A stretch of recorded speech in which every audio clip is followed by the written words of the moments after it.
回来！现在就给冯国辉打电话，你跟他说，当时你都是胡言乱语。方明宇，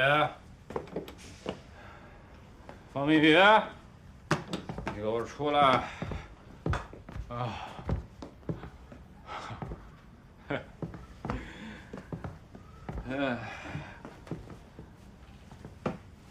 方明宇，怎么辞职了，连句话都说不了了吗？从什么地方开始说啊？你找岳彤，还是你给全公司发邮件？我那是为了我们未来考虑，啊，我们是共同体，别像我们变成那种你死我活的关系吗？嗯？我们真要是共同体，那你现在应该立刻辞职。你说什么？辞职？你好可笑哦！你已经用你那种方式惩罚我了，你还想怎么着？告诉你，要不是因为你一时冲动，让我所有努力都他妈白费了。我倒是觉得没有白费，至少让我明白，有些垃圾就该清理掉。垃圾？我是垃圾，你是什么呀？哎呀，那个职位就他妈应该是我的。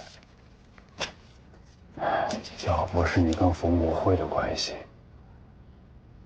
什么都不是。郭凯，你看你现在一副输不起的样子，你平时有多精英，你现在就有多可笑。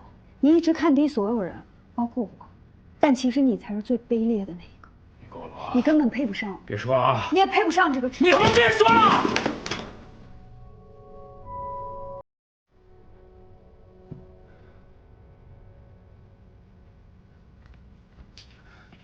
请你现在离开我家，我让你离开我家。哎呀，不行，我得想办法挽回，我们还有机会。王明远，明远，你知道这个职位对我来说有多重要？你是知道的，是不是？我们还有机会挽回的。你放开我！你放开我！现在就给冯国辉打电话，你跟他说，当时你在公司都是胡言乱语，你压力太大了，所以你得了妄想症，所以你把所有脏水都泼在我身上。没关系的，我可以接受，我给你开医学证明。我让你放开我！明月，我都能接受，你给他打电话吧。你放开我！我不打。你不走，我走。我提出辞职，不仅仅因为这一件事。郭凯，我觉得我们都应该勇敢一点，把这段关系公开。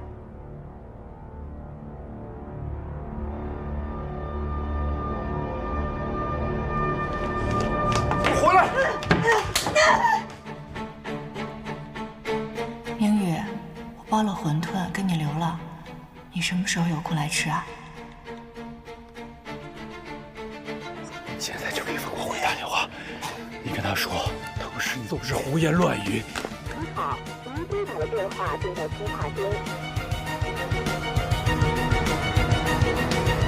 我去，真的假的？你就等着看吧，很快就会有结果了。大豪，你进来挺早啊。哎，最新反转听说了没？什么反转？今年副总的职位要轮空。轮空？为什么会轮空？据说是我们方经理反杀了郭凯，两人同归于尽。哎，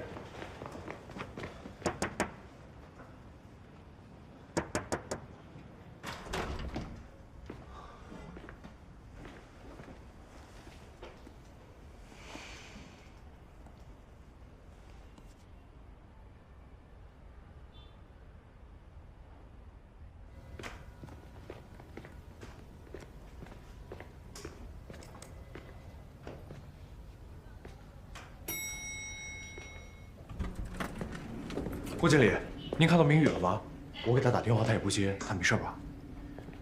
我和明宇的事儿跟你没关系，少打听。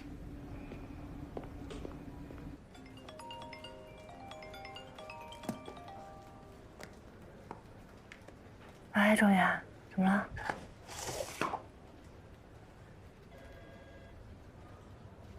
什么？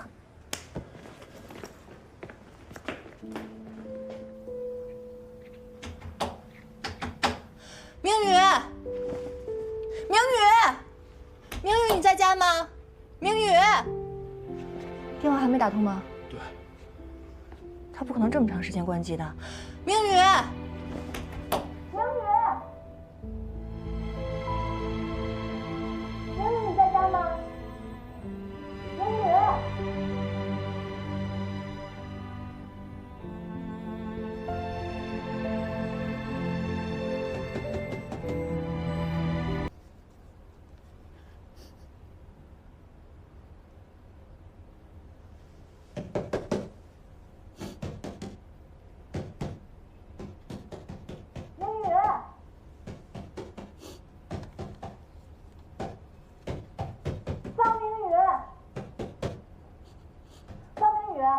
如果你在家的话，你至少出来让我们看你一下，让我们放心，行吗？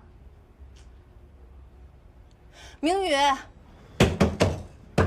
明宇，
明宇，你忍着点儿，可能有点疼。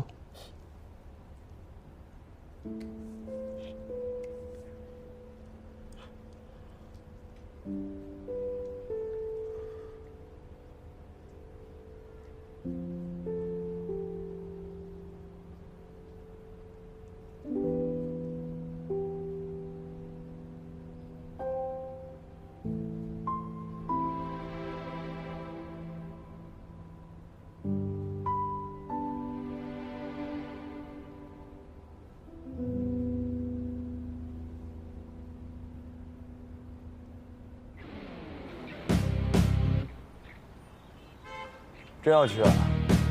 当然，都知道自己要干什么吧？走。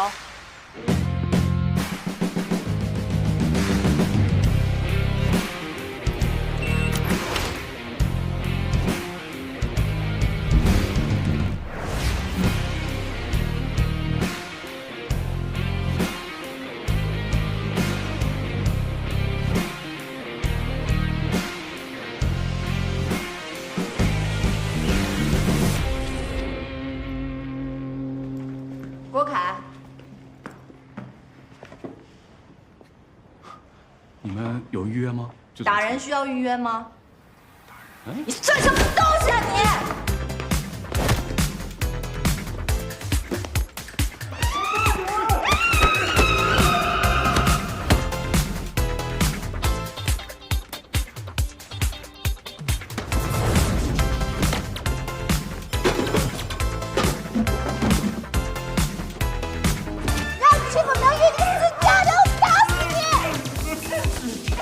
快报警！你报啊！我还想报呢！要是查出来你干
3个没事吧？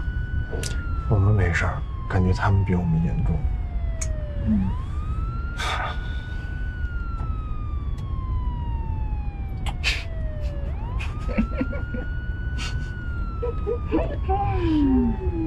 咱们比小山能打呢。这是咱们第2次上警车了吧？这都要进派出所了，你还挺开心？咱们这不是打赢了吗？哎，要不然咱们合个影呗？这造型都挺炫酷的。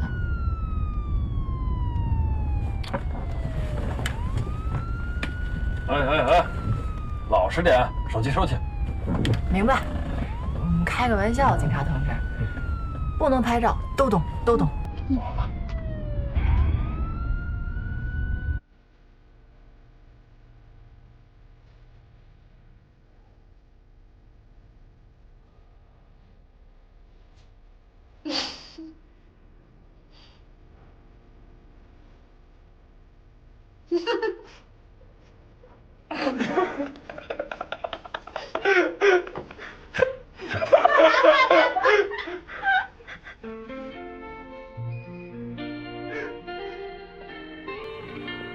出来吧，家长过来接你们了。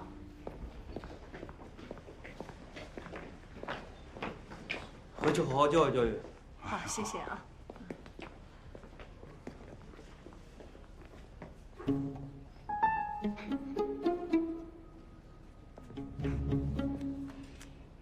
看看你们几个啊，知道的你们是去打架了，不知道还以为你们掉面粉堆里了呢。妈，去！王英子，你不跟我说你去补课去了吗？怎么跑去打架？我们补完课才打架的，是吧，状元？我们是学完3角函数才去打的架，甚至还学了立体几何。我作证。明宇、庄远，你们2个平时是最听话、最懂事儿的孩子，那他们打架你们怎么不拦着呢？他们为什么要拦呀？我们又没有做错。那个好了，那个孩子们也是那个正当防卫是吧？你去办个手续，然后给人道个歉。他们闯的祸，我凭什么道歉呢？啊不，你一看就是一个通情达理、讲信用的人，你去肯定比我去有用。都是你惯。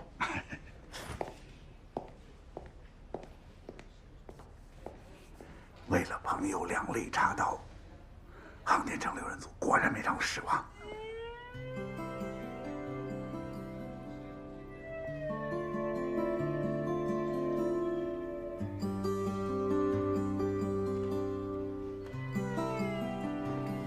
爸，你没让我失望，深明大义，公平公正，堪比包青天。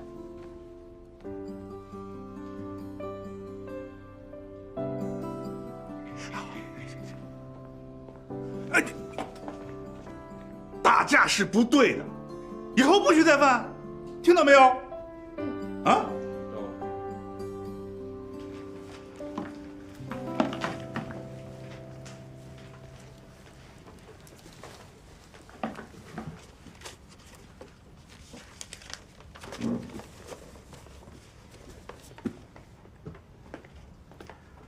状元讲义，你们先把这些东西扔楼下去吧。哦，好。那你看着他点。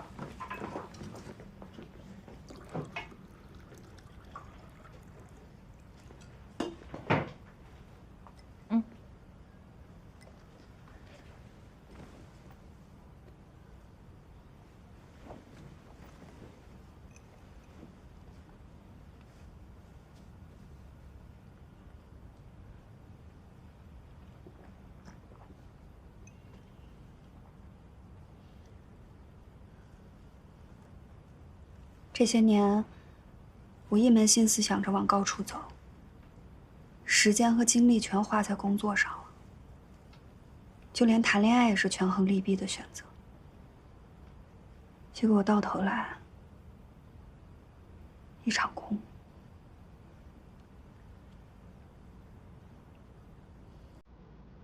空了挺好啊，空了意味着告别过去，重新开始了。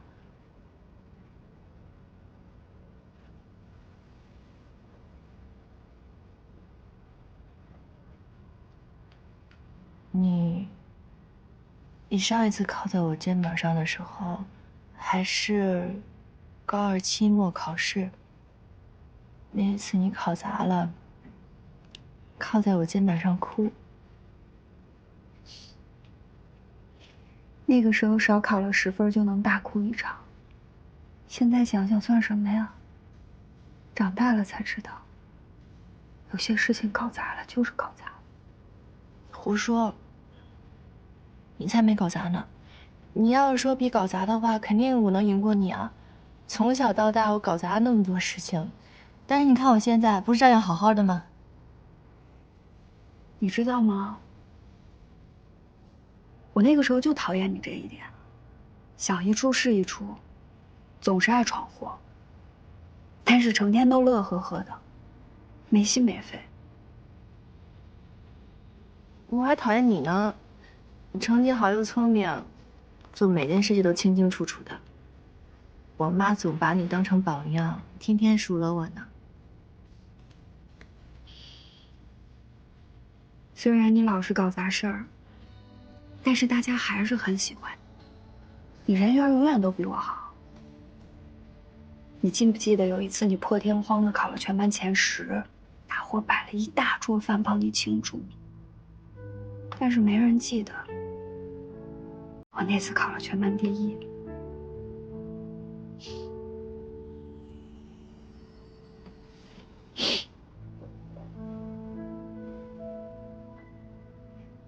这几年我们不联系了，我变得越来越怂。但是我经常会想到你，如果当时我要是没和你吵架，没闹掰，现在的我会不会不一样？别人往我身上泼水的时候，如果你在，我会不会泼回去？后来我慢慢明白，我是真的喜欢那个时候的你。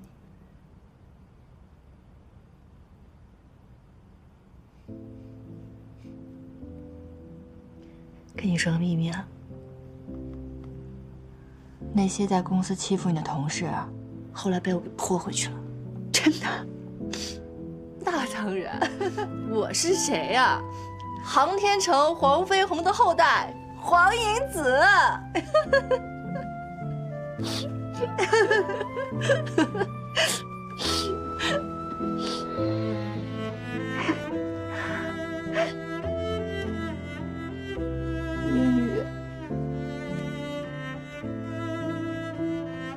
欢喜你回来。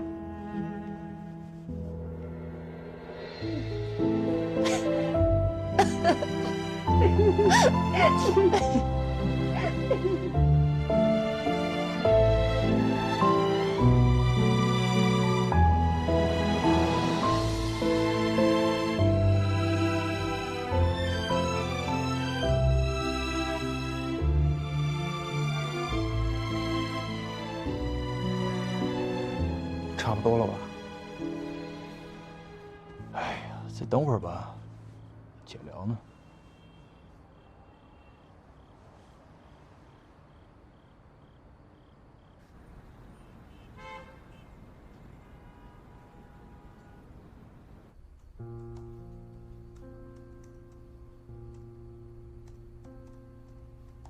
一菲，这几天发生了一件大事儿，我迫不及待想要告诉你，你绝对不会想到，我们几个人竟然又进了派出所。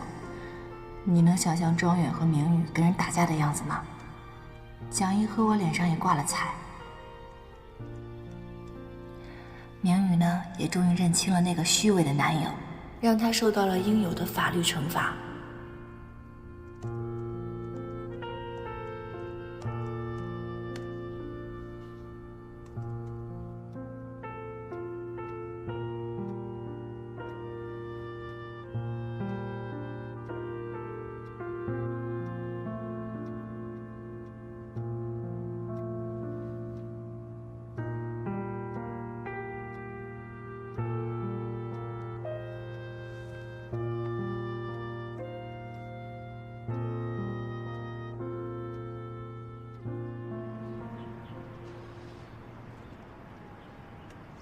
你给丁野做那专访，今天可是在我朋友圈里面刷屏了。你看了？写的挺不错的。可是你为什么给他写那个就那么好？给我写那讲义列传就那样了。哪样啊？就那样呗，写的都是我的囧事。那谁让你小时候总干一些不靠谱的事情啊？那我怎么办？我不管啊，我那好久没更新了，我得要一版新的。去，没时间给你更新。不是哪有一个记者写一半就不写了呀？你要是不会写，可以，我教你，你就把咱们俩怎么在一起的加进去。那我也有想加的东西。加什么？比如，你什么时候喜欢的我？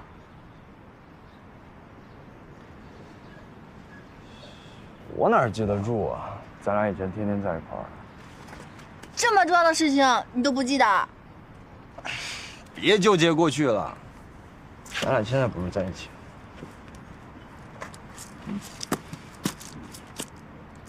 对了，我一会儿得去趟书店，去筹备一下丁野的读书会。他的读书会为什么要你准备啊？其实这个读书会是我想帮他办的，一是谢谢他配合我采访，二是因为他不是这么多年没出书了吗？状态不太好，身体也不太好。我就是想让他知道，其实他的书还是感动过很多人的，给他一些安慰。那你去吧。等我忙完这段时间，我们一起去旅游，好不好啊？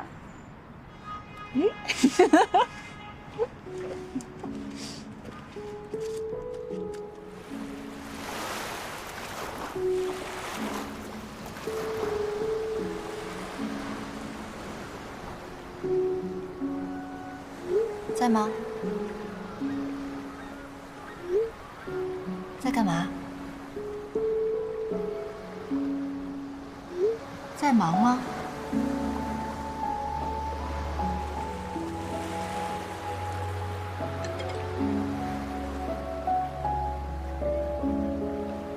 怎么不回信息啊？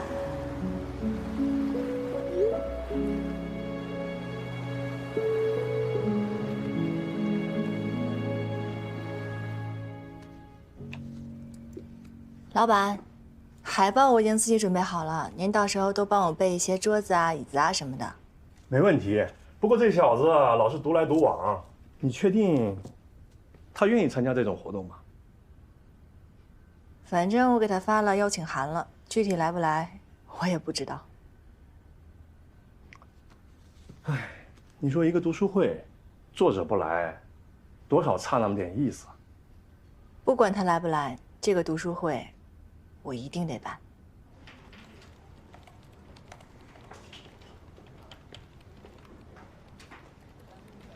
一哥，喝咖啡。谢谢啊，没事。一哥，我想申请调组。是发生了什么吗？我这段时间呢，在你这里，我确实学到了很多东西，我真的非常感激你。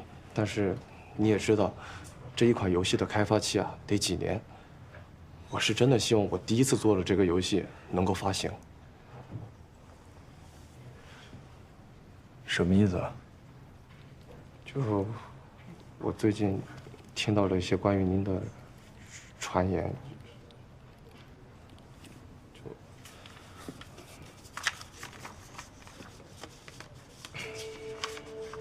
那来忙着。好。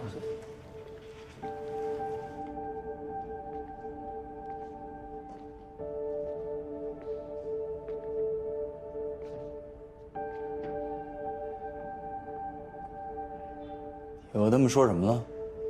那要问问你自己吧，你到底在隐藏什么？不要以为到了一个新公司，曾经的污点就可以一笔勾销。我想，没有人会愿意跟一个抄袭者做游戏。可是我从来没有抄袭过啊。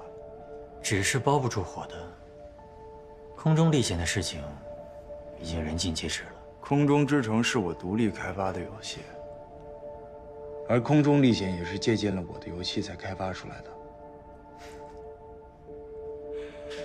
人家这么大的一个游戏公司，干嘛要抄袭你一个名不见经传的开发者的小游戏呢？你一直保密的那个彩蛋，是不是涉及到你抄袭的部分？别血口喷人了，大家都是一个公司的，干嘛要藏着掖着？到了合适的时候，我自然会向公司展示的。好，那我拭目以待。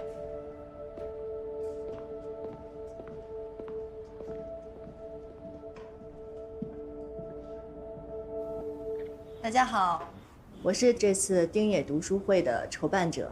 我从丁野的第一本小说就喜欢上了他那种自由和充满想象力的文字。我相信在座的各位应该都跟我一样吧。也许丁野会像之前很多次活动那样不会出现，但我相信大家应该都已经习惯了吧。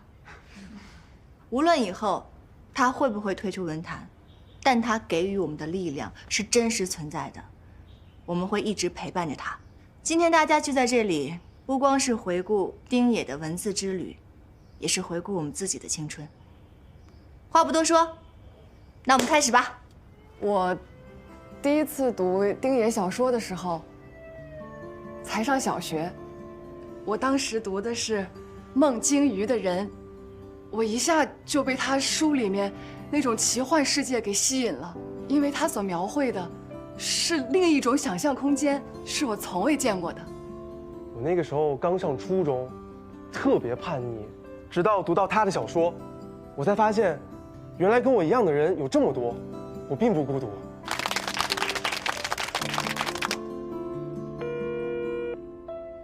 您好，您所拨打的电话已关机。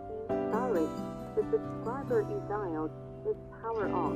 当时我爸刚去世，那时候我每一天都过得浑浑噩噩的，直到我看见了迷宫，他真的给了我很多的安慰，尤其是他对失去的描绘，我也有着很深的共鸣。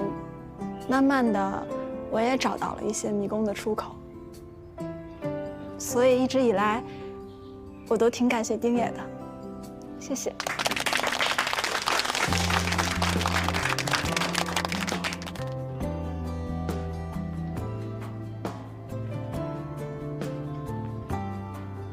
感谢大家的分享。其实我高中的时候跟你一样，那段时间也是低谷期，就是看着他的书撑了过来。丁野的书其实就是一个纽带，我们从他那里感受的力量，我相信，也一定会传达给他。你们回头看，看谁来了。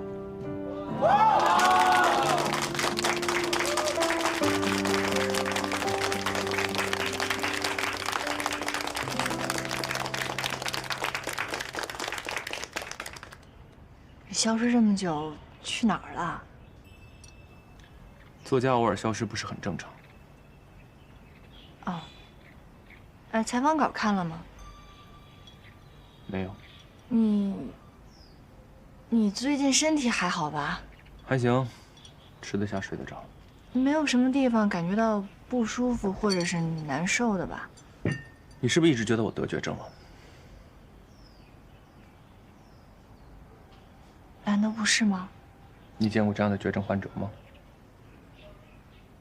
不是，那你那医院清单是怎么回事啊？那都是跟你开玩笑的，没想到你还当真了，陪我干那么多傻事儿。哎，你这个人也太奇怪了吧？那你没事你写什么医院清单啊？你脑子是不是真的有病啊你？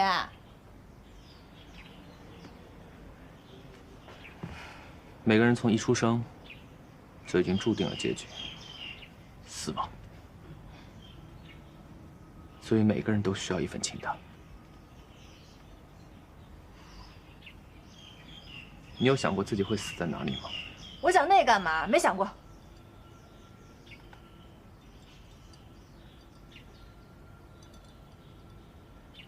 你问我这干什么呀？没什么，好奇而已。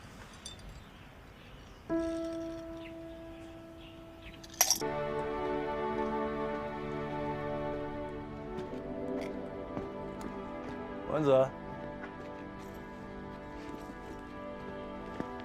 你怎么来了？接你回家。走吧。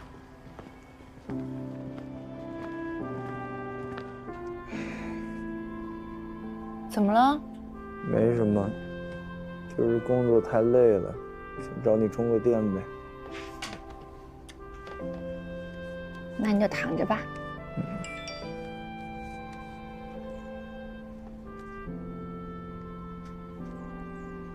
这谁呀？大半夜老给你发微信呢？没有广告。张毅，我总觉得丁野要出事儿，他微信不回，短信也不回的。又是这丁野啊！你给他办那读书会不都办完了吗？我觉得他有点不对劲。他不是天天不对劲儿吗？不是，我觉得他这次跟以前完全不一样。丸子，你会不会觉得你对这个丁野有点太敏感了呀？希望吧，希望是我敏感。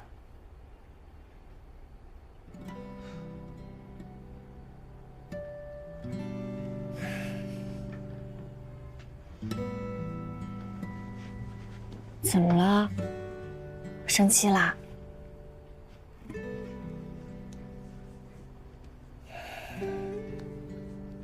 我说实话啊，我从来没有一刻怀疑过我们的感情，只是有时候我在想，你选择跟我在一起，有没有可能，只是因为你习惯我了？再或者，你是不是只是怀念我们曾经一起度过的那些时光而已？蒋毅，你怎么这么想啊？好，你要说习惯，那我更习惯以前我们是朋友的时候。你要说怀念，我更怀念我们在一起之后的每一天。我跟你在一起就是因为我爱你，我喜欢你，我想跟你在一起，从小到大这一点没有变过。我以为我不说你也会懂的，你怎么能这么想呢？行，那你实话告诉我，他到底出了什么事儿？至于你这么帮他？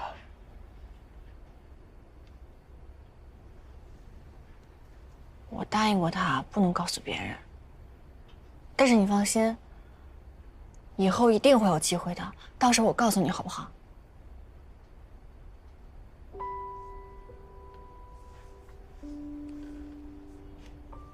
黄英子，也许在你心里，可能还是朋友比较重要。不是，蒋毅。如果要是这样，不如我们做回朋友吧。走了。哎，蒋毅。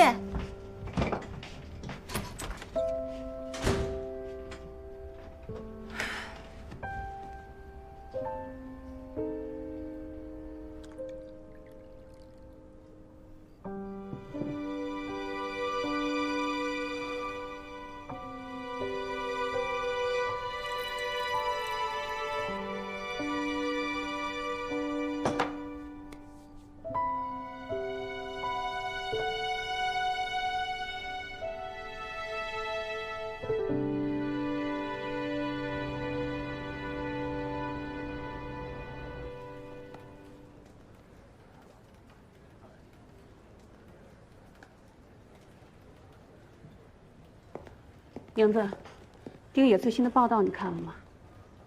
什么报道？之前爆出他猥亵那个女乘客的编辑又放出新料了，也不知道从哪儿挖出的丁野的黑历史，还一字一句的抠你的文章，分析言外之意，现在全网都转爆了。前人气作家丁野，不为人知的黑暗过往。文章里还说他大学时候逼死过自己的好友。这怎么可能嘛？这一看就是在乱写。是真是假我不知道，但单从这篇文章上来说，分析的有理有据，足够满足那些吃瓜群众的想象。我给丁野打一个电话。别着急。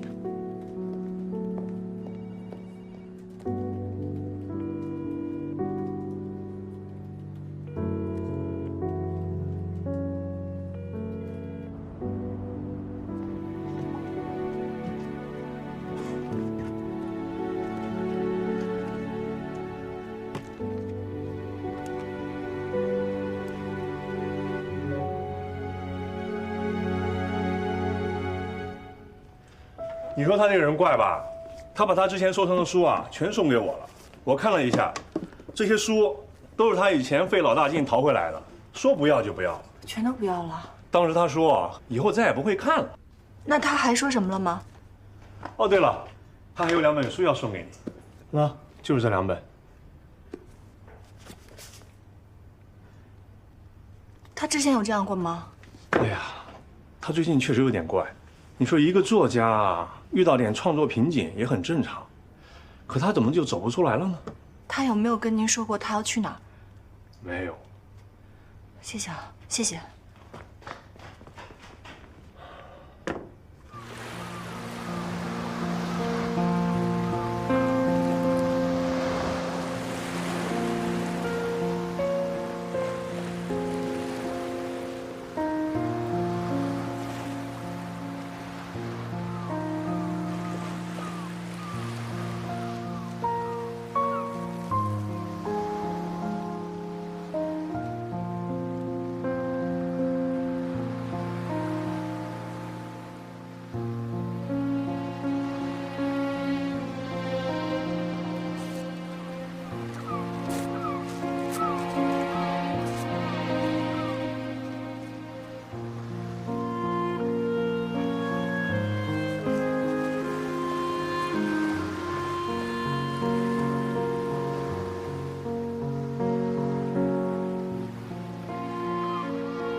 喂，丁爷，你终于接电话了，你人在哪儿呢？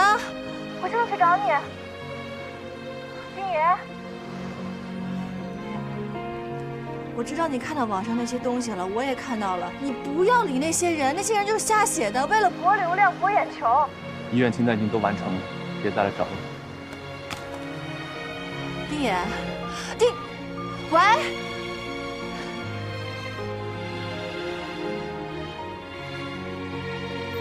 如果人死了以后都能像经络一样，将肉身回馈大海，在海底得到宁静，那死亡其实没什么可害怕的。海浪声。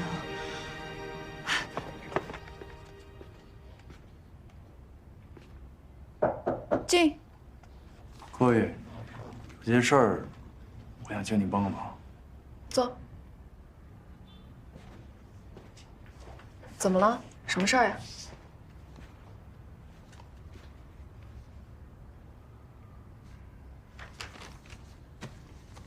我想请你帮我办一场展示会，关于空中之城加密的部分。我也正想找你说这件事儿呢，怎么突然想通了？我心里有数。如果这次没办法给公司一个交代，这个项目就一定会被叫停。可是我真的没有时间再耗了。我知道了。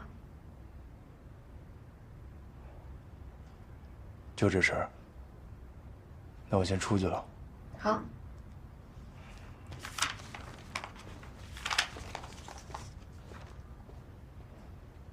哦，对了，丁野今天早上突然把他所有的版权收入都转到了一个基金会的名下，但奇怪的是，来处理这件事情的是一个遗产律师。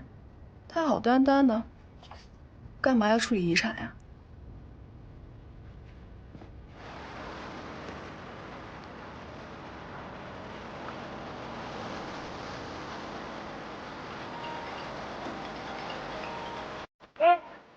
你在哪儿？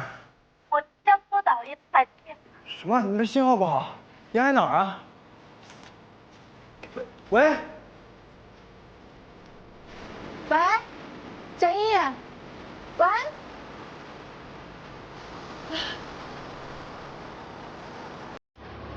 丁爷。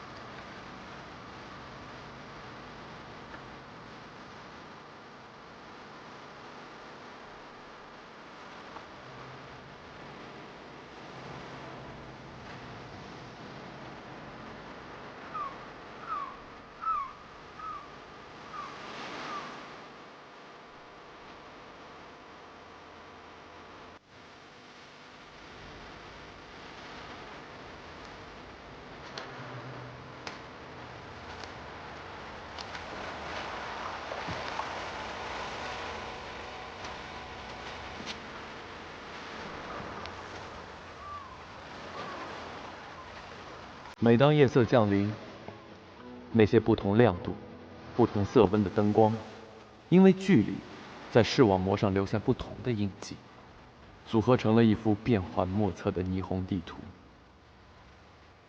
他走上高处，眺望前方时，却发现，原来所谓璀璨的城市灯火，其实早就不复存在了。在鲁东眼前的，只是成千上百万只在飞翔、纠缠、竞争、死亡中不断循环的夜光虫。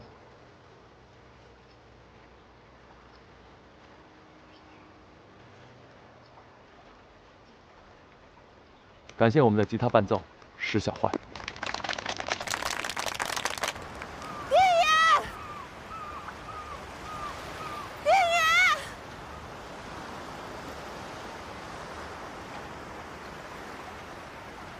回来！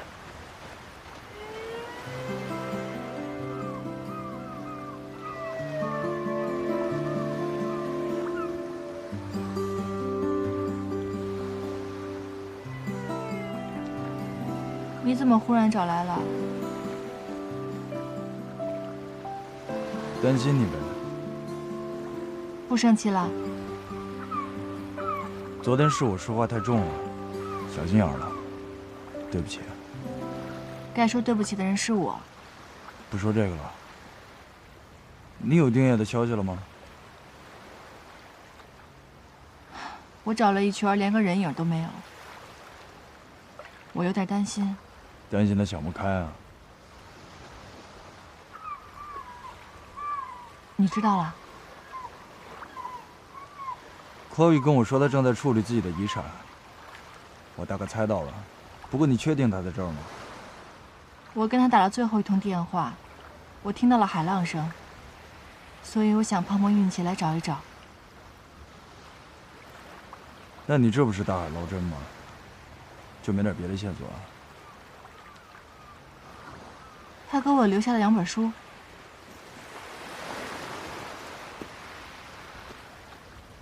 这2本。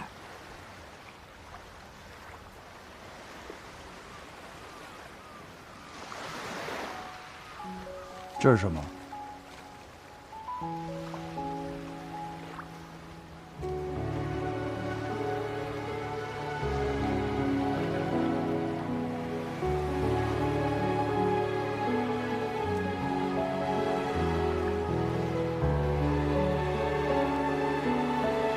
走，快走！丁爷，丁爷，丁爷！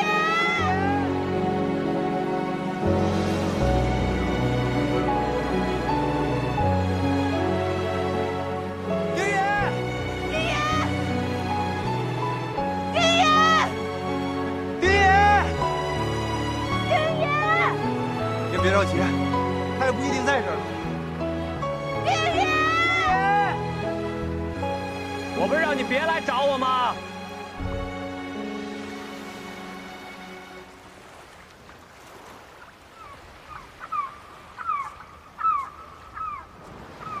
你电话里跟我说，遗愿清单完成了，我就以为……你之前不是问我那个清单是不是真的？清单是真的，但不是我。我有一个从小一起长大的朋友，叫石小浩。我喜欢文学，他热爱音乐。我知道，你最好的那个朋友。那现在这个石小焕，他人在哪？他死了。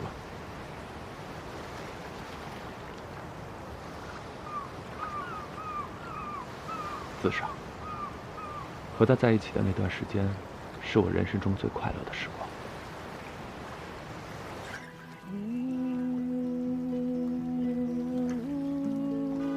小焕的音乐很神奇，伴随着他的琴声，我读着自己的小说，那些文字仿佛也会变得更深邃、更悠远。没有他的陪伴，我不可能得到一丁点儿的灵感。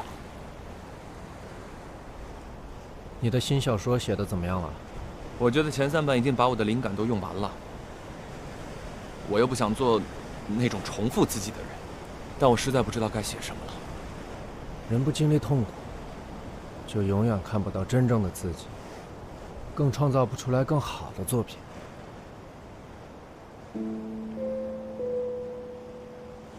要是有一天，我没法再当你的读者了呢？为什么？没什么，就是想出去走走。你走你的呗，走走看看都有好处。你见过蓝眼泪吗？没有那什么。他们说那东西很美，美的不真实。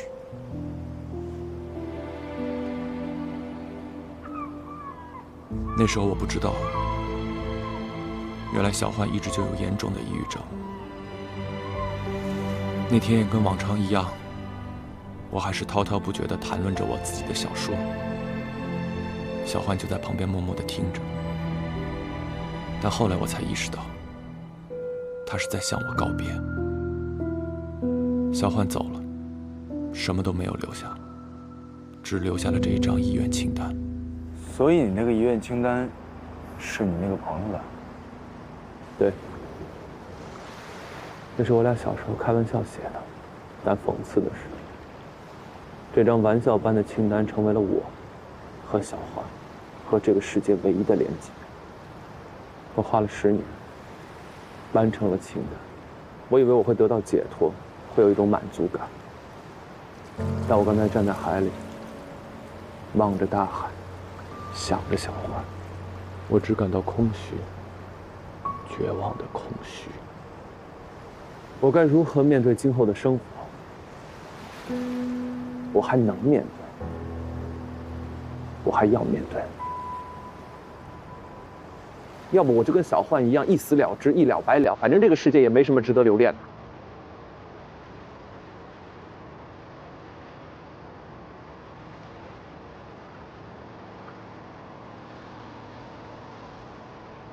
但我不敢。听你说完，不知道为什么你的感受我可以理解，不知道为什么，我好像也经历过似的。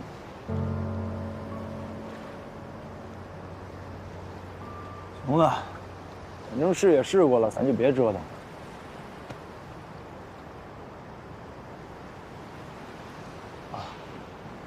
我那意思是，如果你那朋友还要活在世上的话，他肯定不希望你这样。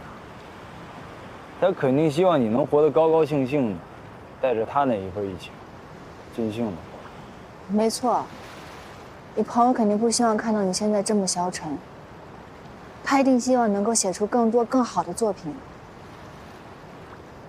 没有读者，作者就没有意义。你怎么没有读者？你有很多你作品的忠实读者，我就是其中一个。还有他也是你的读者。丁爷，你有没有想过，小欢一直想把你从黑暗之中拉出来，所以才有那份遗愿清单。我刚认识你的时候，脸黑得像一张扑克牌似的。但是后来我们去玩过山车、海洋馆，还有看日出，我可以看到你内心的开心。我想这就是那份遗愿清单的意义。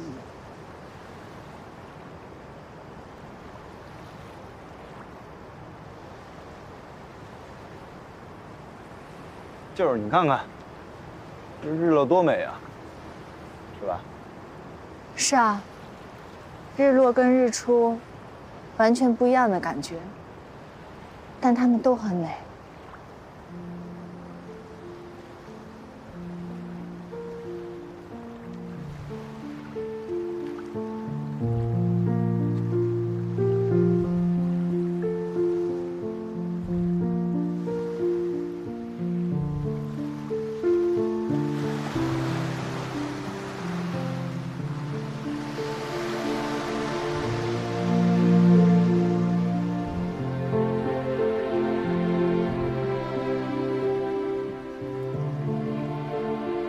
讯息每晚都在变化，可是并没有任何指示能让鲁东再次找到张凡。跑步不是为了寻找，因为鲁东并没有方向。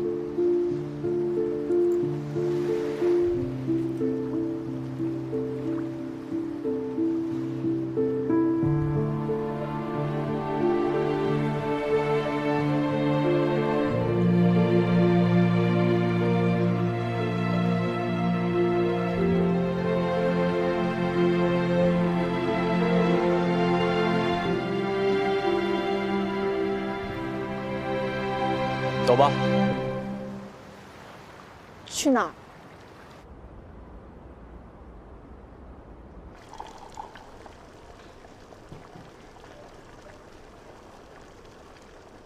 谢谢你们。今天你们的突然出现，让我发现，在这个世界上还是会有人在乎我。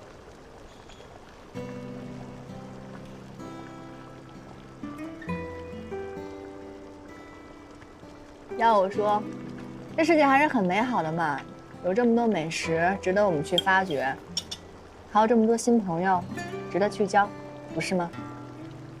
新朋友说的是你吧？难道不可以吗？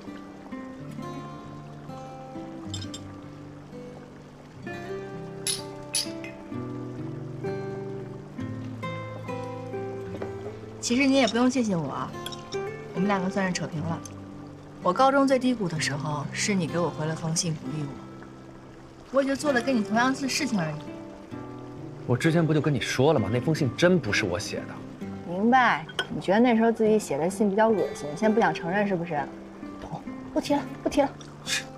不是，那时候给我写信的人太多了，我又不认识你，怎么会特地给你回信呢？不是你写的，那是谁写的？谁知道呢？可能是你的某个仰慕者。那时候喜欢我的人，廖星、周保明，还有一个就是你啊。那封信是你写的？不是，怎么可能是我写的？行了，别秀恩爱了好吗？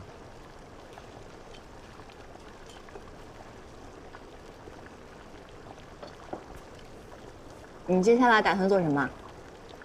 没想好呢，可能书写我新的故事。那可以透露一下吗，大作家？还没想好，但你愿意做我的第一个读者吗？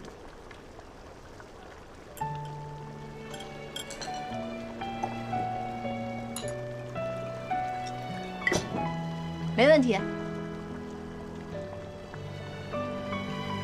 一言为定。一言为定。干了。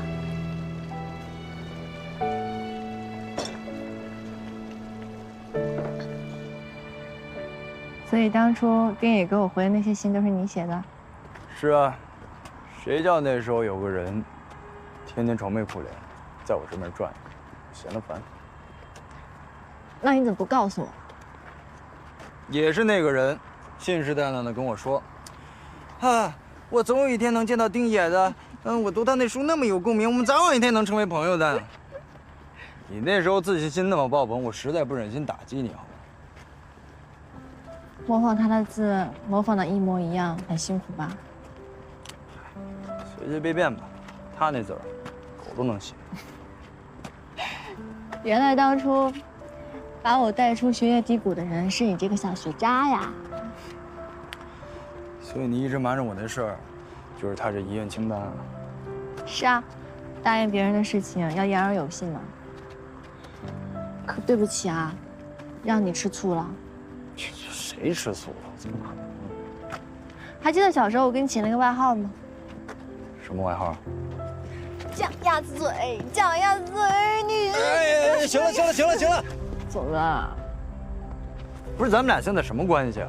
这都是哥们干的事儿，你以后别老搂着我。哦。过来。这样可以吗？你今天在海边找我，肯定找了很久吧？还行吧，你那么大一个，一下就发现了。去你的！韩信那么长，你怎么找到我的？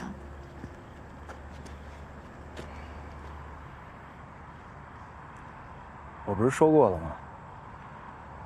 无论你在哪儿，我都会找到你的。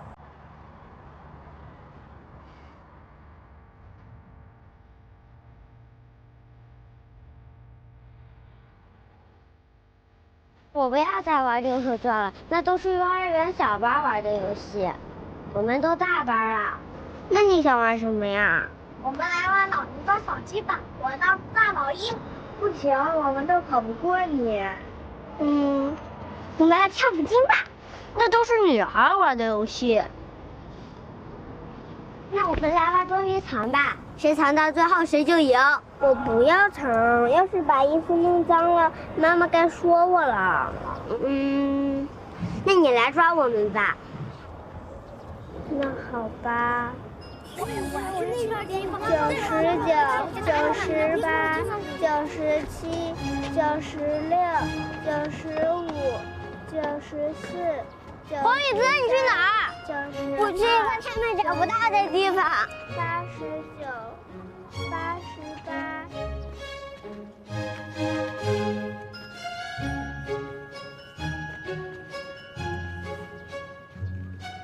3、2、1，开始喽！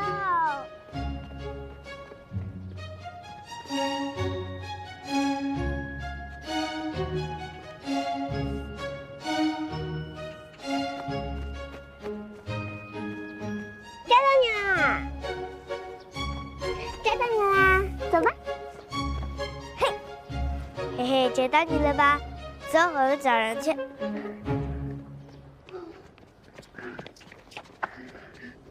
你们都没找到黄英子吗？没有，没有。他是不是已经回家了？对，他肯定是为了赢我们，所以先跑回去了。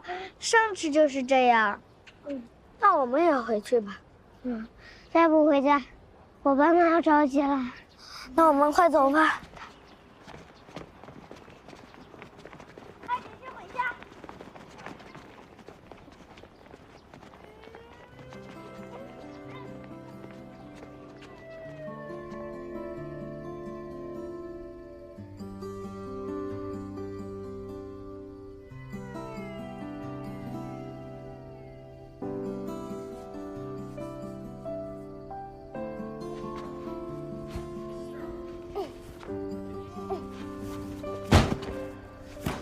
有人吗？来救救我！叶飞、刘宇，你们在吗？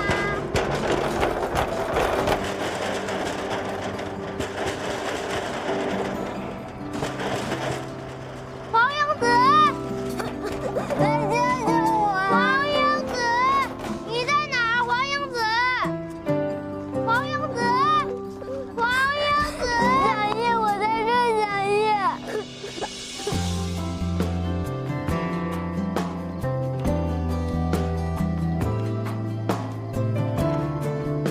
小叶，我在这儿。你别怕，我陪着你。一会儿就有大人来接我们了。我还以为你们丢下我走了呢。不会的，无论你在哪儿，我都会找到你的。别哭了。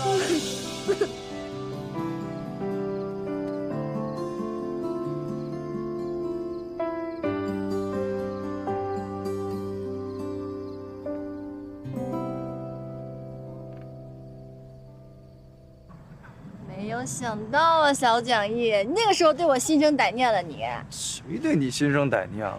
你那时候哭的稀里哗啦，冒个大鼻涕跑，谁喜欢你？那你说，你什么时候喜欢我的？不记得了。怎么可能不记得？是我在台上演话剧的时候，还是我跟别人打架的时候，还是……哎，都不是，都不是。你连喜欢我这么重要的时刻都能忘，真行。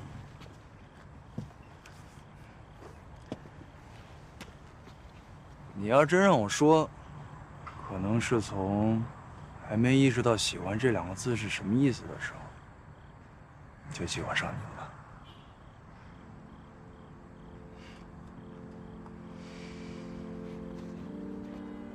还想跟我做回朋友吗？当然不想。但我觉得做朋友挺好。我觉得我特别的幸运。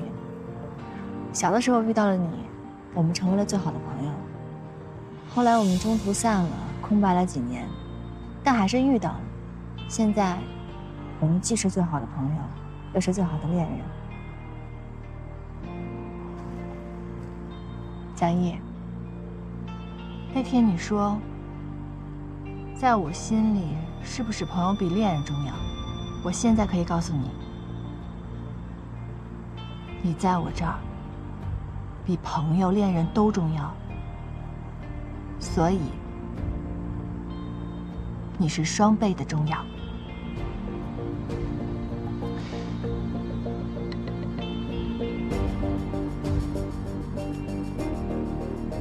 双倍的重要啊！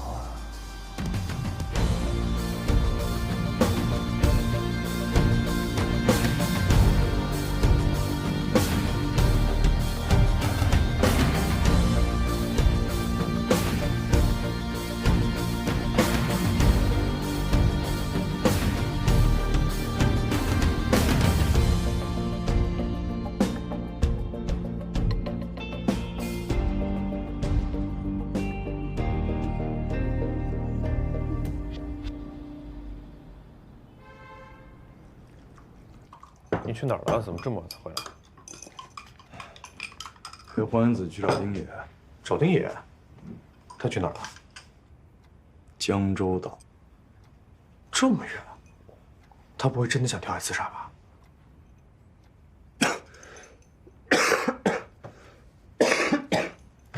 你看你，这自杀的人有，像你这样大半夜跑出去救情敌，还把自己弄感冒的，你是头一个。真应该给你颁一个本年度最大毒男友奖。其实我也不是为了丁野，我是为了黄英子。为了莹子？你想想看啊，如果丁野真要是在黄英子面前自杀了，黄英子会怎么样？我不能让这样的事情再发生第二次。所以今天也算是逃过一劫。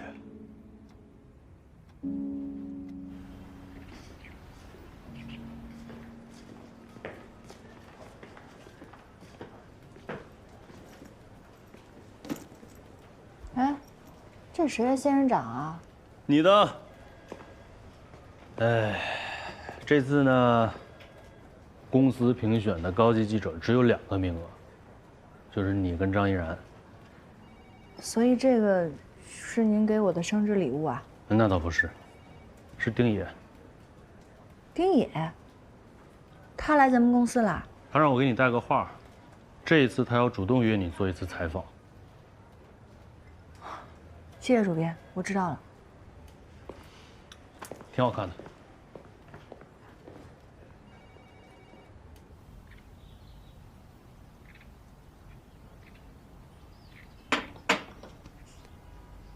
你们以前做那种人物专访，是不是都会找一个很大的摄影棚，然后打很多的灯，架好多机器？是啊。那为什么我没有这个待遇？我猜你不喜欢。那你再猜猜，我为什么送你仙人掌？为什么每次采访到最后都变成你采访我了？因为你是这么多年来为数不多可以给我答案的人。所以是有奖问答，那仙人掌是给我的奖品是吗？我上高中的时候养过一个仙人掌，在教室里。后来退学了，我回去收拾东西，发现它已经死了。然后呢？然后，我就给它办了场葬礼。这确实是像你干的事儿。以前我觉得自己跟仙人掌一样，不用浇水，不怕冷热，浑身是刺，谁都不敢惹。但那天我才发现，原来仙人掌也会死。仙人掌当然会死，任何东西都会死的。不久之后，你就写出了《梦惊云的人》，成为了最年轻、最有人气的畅销书作家，已经很厉害了。那你有没有想过，如果我没有中途退学，大家还会这么喜欢我吗？或者说，大家到底是喜欢我的文字，还是别的什么？他们喜欢的，只是一个辍学的大学生成为畅销书作家这个新闻，然后通过这个新闻，可以把我虚构成一个想象中的人，而一旦我脱离了这个想象，就会成为一个十足的失败者。但这些都是构成你的一部分啊，让人失望的那一部分，也是你啊。他跟你说过一模一样的话。在遇到你之前，有很多事情我想不明白，但现在慢慢都有答案了。现在，你还会害怕让人失望吗？当然怕，但能怎么样呢？能心安理得的让人失望，也挺酷的。恭喜你，又成为了那个满身是刺的仙人掌了。那你呢？上次我问你的问题找到答案了吗？你想知道的那个答案，到底是为了你朋友，还是为了你自己？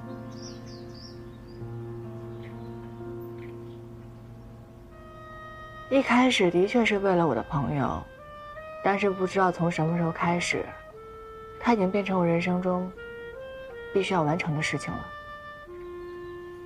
手掌心相对，呼气时让你的胸腔上提做后弯，眼睛看大拇指，保持3、2、1，吸气还原。呼气，身体向前向下做折叠，双手去握住脚腕。我 OK。好，抬右脚起，手抓我们的大拇指，向右侧打开，同时松开左手。这我真的不行了。对的，但是保持，加油。身体向前向下，右脚推手背向后，进入到单腿舞王。呼气，身体向左后弯，来到反战式，眼睛看大臂，打开的方向，3、2。你没事吧？好，我们这节课没事，上到这里哈，非常 OK， 大家可以休息。终于完事了。喝水。